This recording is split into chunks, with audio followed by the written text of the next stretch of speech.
30,000 واحد من المغرب كانوا بيشجعوا مصر بحرارة كبيرة جدا.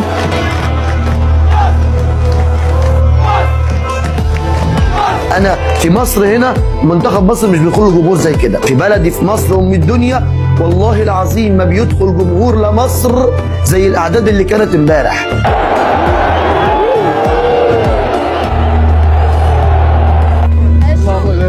الناس كلشي بيتفرج في المنتخب المصري ديما مغرب. ايوه تعالى كده اوريك حاجه. كل دول جماهير مغربيه جت النهارده تساند وتشجع منتخب مصر.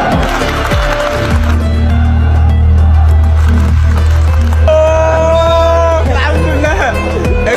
الاستاد كله مغاربه، كله مغاربه، كله مغاربه بيشجعونا.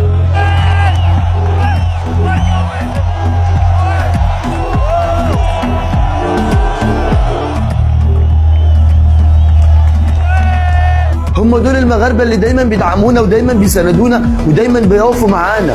هم دول المغاربه اللي وعدونا ان هم يشجعوا المنتخب المصري وان هم يكونوا موجودين في قلب ملعب اكادير لتشجيع وتدعيم المنتخب المصري.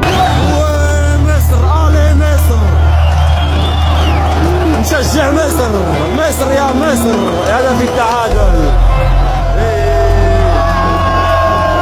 كل الاستاد مغاربه، كلهم بيشجعوا مصر، فرحانين معانا.